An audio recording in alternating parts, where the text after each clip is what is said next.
광야에 외치는 자의 소리가 있었습니다. 회개하라, 천국이 가까이 왔느니라. 이는 주님의 길을 예비하라고 보냄을 받은 세례 요한의 외침입니다. 이 외침의 시작으로 예수 그리스도의 복음이 시작되었습니다. 예수님께서도 하나님의 나라 그리고 회개를 선포하셨습니다. 그렇다면 세례 요한이 선포한 하나님의 나라, 천국은 이 땅에 육신을 입고 오실 예수 그리스도이시며, 예수 그리스도께서 선포하신 천국은 다시 오실 하나님의 나라를 의미하는 것은 아닐까요? 그래서 우리는 이미 임한 천국과 아직 오지 않은 천국 사이에서 살아가고 있는 사람들이며, 영원한 천국을 소망하며 살아가는 사람들인 것입니다. 요한복음 14장 1절에서 3절에 예수님께서는 너희는 마음에 근심하지 말라. 하나님을 믿으니 또 나를 믿으라. 내 아버지 집에 거할 곳이 많도다. 그렇지 않으면 너희에게 일렀으리라. 내가 너희를 위하여 거처를 예비하러 가노니, 가서 너희를 위하여 거처를 예비하면 내가 다시 와서 너희를 내게로 영접하여 나 있는 곳에 너희도 있게 하리라고 우리에게 약속해 주셨습니다. 예수님께서는 분명히 다시 오십니다.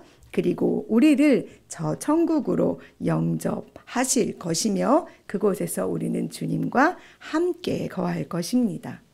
베드로도 베드로후서 3장 13절에 우리는 그의 약속대로 의가 있는 곳인 새 하늘과 새 땅을 보고 있다라고 말하고 있습니다. 이것은 우리에게 소망입니다. 다른 어떠한 것보다도 육체의 장막 가운데 거하고 있는 우리의 소망은 저 새 하늘과 새 땅이 되어야만 합니다. 이 소망으로 말미암아 우리는 하나님의 나라에 영원히 거하는 삶에 대해서 확신과 기대를 품고 고통과 슬픔, 눈물과 애통, 상실과 두려움의 순간들을 살아내고 있는 것입니다. 천국은 아직 이루어지지 않았고, 그리고 내가 손에 만질 수 없는 곳이기에 사도 바울은 고린도전서 13장에서 이렇게 말합니다. 우리가 지금은 거울로 보는 것 같이 희미하나 그때에는 얼굴과 얼굴을 대하여 볼 것이요, 지금은 내가 부분적으로 아나 그때는 주께서 나를 아신 것 같이 내가 온전히 새하늘과 새 땅을 알게 되리라고 말이지요. 이 새하늘과 새 땅이 우리에게 임하고 우리에게 실현되어질 때 우리가 살고 있는 죄로 말미암아 우리 안에 주어진 이 땅의 고통과 슬픔, 죄로 인해 저주받은 모든 것들은 사라집니다. 그 처음 하늘과 처음 땅이 없어지고 바다도 다시는 있지 않습니다. 그리고 주님이 다스리시는 새로운 도시, 새로운 나라, 새 예루살렘이 우리에게 임한다고 오늘 본문은 말씀해 주고 계십니다. 이 거룩한 하나님의 장막은 우리와 함께 있어 하나님은 우리의 왕이 되시고 우리는 하나님의 백성이 됩니다. 하나님께서는 자기 백성인 우리들의 눈물을 닦아 주시고 다시 사망과 애통하는 것, 곡하는 것, 아픈 것이 없도록 하시겠다고 약속하셨습니다. 본 21장 27절에 그러나 그곳에는 그래서 속된 것이나 가증한 일 또는 거짓말하는 자는 결코 들어갈 수 없습니다.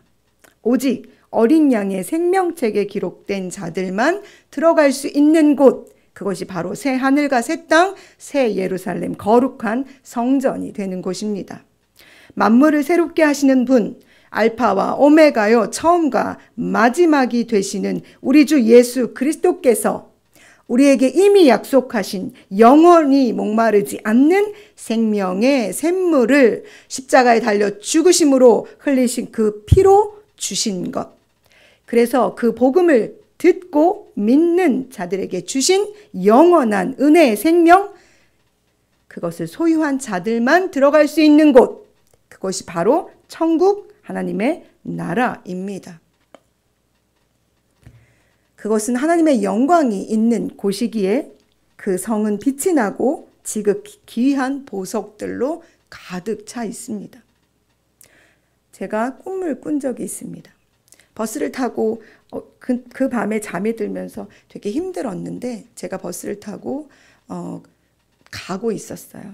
그런데 버스 안은 캄캄하고 어둡고 춥고 음산하고 음침하고 힘들었지만 버스가 가다가 중간에 서서 문이 열리면서 보이는 밖은 제가 어떤 언어로도 표현할 수 없는 밝음이었고, 거기서 흘러나오는 향기는 인간의 언어로 표현할 수 없는 향기였으며, 환하기, 밝기, 그 향기는 어떻게 표현할 수 없는, 아마 거기가 내 언어로 그리고 내 한계적인 것으로 표현해낼 수 없는 하나님의 나라 천국을 언저리에서 아주 언저리에서 맛본 것은 아닐까 하는 생각이 듭니다. 그렇다면 제가 들어갈 그 천국은 얼마나 아름답고 향기로우며 고울까요?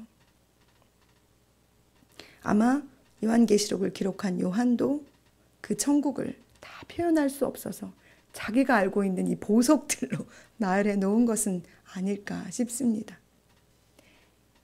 여러분, 예수 그리스도께서 사랑하시다 더 할 수 없는 사랑을 품어 새하늘과 새 땅을 우리에게 예비해 놓으셨습니다.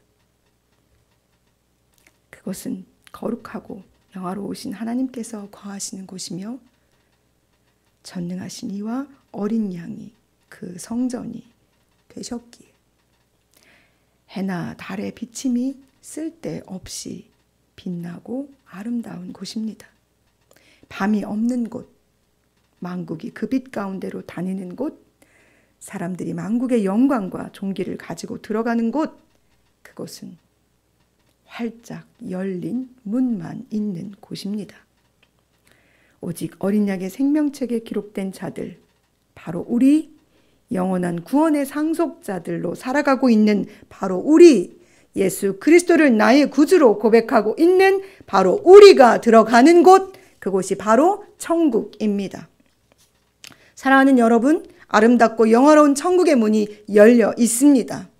하나님께서 거하시는 그곳을 향해 우리는 오늘 하루 더 가까이 걸어가고 있습니다. 목적지가 어딘지 알고 가는 자들은 향방 없이 다름질하지 않습니다. 그러니 우리에게 허락한 이 한날, 우리도 향방 없이 다름질하는 것이 아니라 목적지가 분명한 사람으로 우리의 걸음을 걸어야 할 것입니다. 눈을 들어 우리의 목적지를 바라봅시다. 저기 저 아름다운 곳에서 주님이 우리를 위해 처소를 예비하고 계십니다. 그곳은 여러분과 저의 것이며 그곳에서 우리 아름답고 행복하게, 제가 늘 말하지만 왔어요? 오셨어요? 오셨군요 라고 우리 함께 인사하며 주님과 더불어 영원히 행복하게 그곳에서 거하기를 소망합니다.